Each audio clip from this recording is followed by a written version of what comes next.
തദ്ദേശ സ്ഥാപനങ്ങളിലേക്കുള്ള തിരഞ്ഞെടുപ്പൊക്കെ കഴിഞ്ഞു. ഇപ്പോൾ ഇനി അടുത്ത മേയർ ആരാകുമെന്ന തരത്തിൽ എന്ന ചർച്ചകളാണ് എല്ലായിടങ്ങളിലും പുരോഗമിച്ചുകൊണ്ടിരിക്കുന്നത്.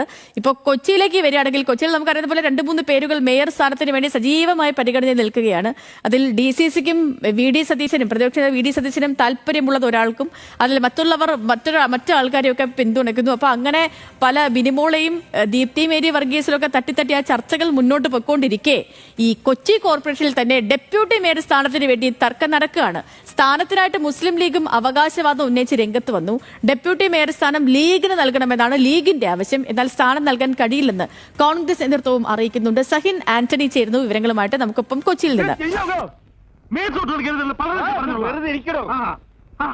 അങ്ങനെ കിഴക്കമ്മാട്ടുകൂരിനെ പറ്റിച്ച് ഒരു തെണ്ടിയോട് രക്ഷപ്പെടില്ല. രക്ഷപ്പെടാൻ ഞാൻ സമ്മതിക്കില്ല. ഒന്ന് സമാധാനപ്പെട്ട എന്റെ മാപ്പിളെ, നമുക്ക് വഴി ഉണ്ടാക്കാം. എന്നിട്ട് സമാധാനിക്കാം.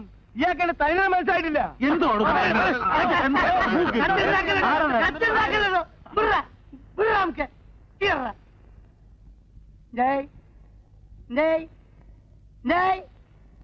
ആദ്യം നിങ്ങൾ ചെയ്യണ്ടെന്ന് അറിയോ? സുരേഷ് മേനാന്ന് പറഞ്ഞ് നമുക്ക് കളച്ചിക്കുന്നേ നമുക്ക് പിടിച്ച് പോലീസ് സ്റ്റേഷൻ ഏൽപ്പിച്ച് അല്ല ഇവിടെ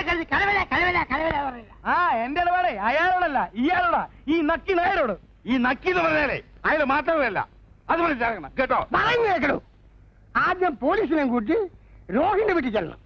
എന്നിട്ട് അവൻ ആരാണ് എന്താണെന്ന് അന്വേഷിച്ച് അവിടെ ആക്ഷൻ എടുക്കാം. അല്ലാതെ ഇവിടെ ചെന്ന് മറ്റൊന്നും മറിച്ചും പറഞ്ഞത് എന്താ കാര്യം? എന്നാ ഞാൻ വരാം സ്റ്റേഷനിലേക്ക്. പിന്നെ ഒരു കാര്യം, വല്ല ഓടിപ്പകവലെ ശമ്പളം നടത്തിയാണല്ലോ അടിച്ചിന്റെ പൂട്ടലുകളൊക്കെ ഞാൻ. പിന്നെ നീ എഴുന്നേറ്റ് കളിക്കണ്ട. കുറച്ചു നേരം നീ തുടങ്ങിയിട്ട് ഈ കൈ മുദ്ര അടിക്കാൻ മാത്രമല്ല തീർക്കും ഞാൻ, ഇന്ന് തീർക്കും ഞാൻ. പുറകെ ഞങ്ങളുണ്ട്.